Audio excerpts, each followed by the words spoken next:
Yo, what is up, guys? Jetxc here, and hopefully you guys have been doing good. We've got another patch note to go over. It's pretty quick, but I did see this on the Twitter page for Browndust2, and check this out. So we have the official percentages of votes casted towards the different characters.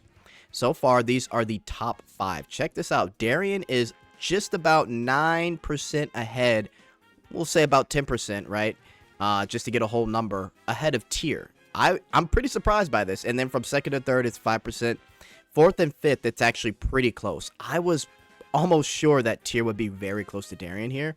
But I guess Darian is a fan favorite somehow, some way. It may be because she is Blade's sister, right? So we do have a little bit more context with Darian. Or it's just her body type. Right, she's got the body type that a lot of people like in BD2. So does Tier, but I think overall people do like the Darian body type a little bit more. So yeah, let me know what you guys' thoughts on this whole top 5 here. And as you can see, in 6th place is Nebris with 5.9%. Olivia has 6.4, so she's a couple percentage points away, by about 0.3. So it's pretty interesting to see. But Olivia is popular, but unfortunately, I feel like Nebris, she's going to have to get a costume in order to get her popularity back.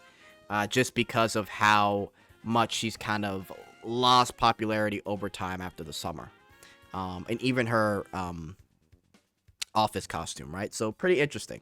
So, yeah, and then Elenir, this is actually kind of funny because Elenir is at 2.8, and the difference between this one is not too big of a difference, but everything else is kind of even. So it looks like Elenir, not only is she not in the top 5, she might be the least popular bunny costume out of all of these. So Elenir is probably a flop. And I mean, Elenir is like cute, right? Her look is cute. Her cutscene is kind of okay-ish, so maybe that's why. But yeah, it seems like the fan favorite here is Darian for sure.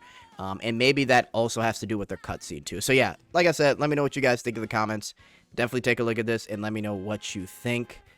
Pretty cool. There's Blade, Liberta, Luvencia. Nice, nice, awesome.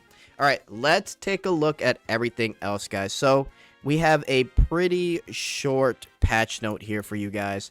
Nothing really too crazy. So obviously we have the updated 14-day shop. We've got Innocent Bunny tier coming up, and if you guys remember, she does have her new faded guest. They talked about this in the live stream. Here's a first look. Think it's going to be pretty exciting. Hopefully they use the gyro. Actually, I'm trying to remember if they said they used the gyro function. I think it might just be for Eclipse, so we'll see how this one goes. But yeah, Innocent Bunny tier is getting her faded guest, so look forward to that.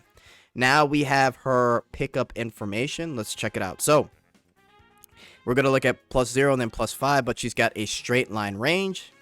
Don't know how I feel about that, but it hits at the very front. Interesting. So applies 2 SP cost increase to your attack for 8 turns. Deal physical damage to the enemy equal to 125% of your attack. Damage dealt is increased by 100% for each SP consumed. And this is an SP cost of 4. So if you do +2, it's going to be 6.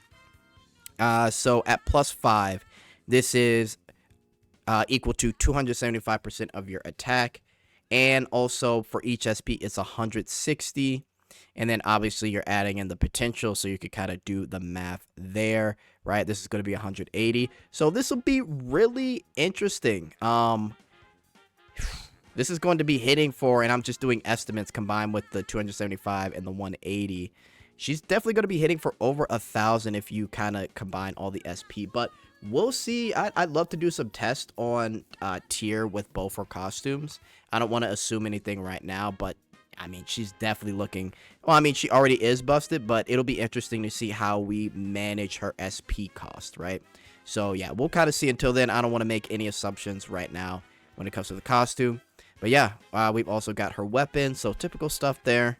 And Gray is rerunning. This will be free tickets for people that have had him for a while, right? And I did want to mention one thing here. The costume pickup. So all the way in January 8th, there is a rerun for Snow White Ventana. That's important because that further confirms, guys, that she is getting the next free Gluppy Diner. And like I said in my last video, Liberta is getting that gacha skin, right? So Liberta will be coming very, very soon. So yeah, it should be pretty interesting, but we should be getting Liberta like mid-January if that's the case then, for a rerun, so people have the chance to buy her gacha skin, right? And yeah, that's pretty much it. Everything else is just a bunch of bug fixes. In the powder shop, we've got Bunny Elenier, B-Rank Idol Elenier, Poolside Guard Zenith, Red Riding Hood Row. Some pretty good choices in the powder shop, actually. Maybe I should do a video on that. We'll see. But yeah, pretty cool. And like I said, bug fixes at the end here. And yeah, that's really about it. So we are starting to get into the second half, like the second phase of the patch, but we still got a month, well, not a month, but we still are halfway with the month of this whole thing being over, right? Since it started December 13th. So yeah, it should be pretty interesting. Let me know what you guys think of the comments. I am out. Later.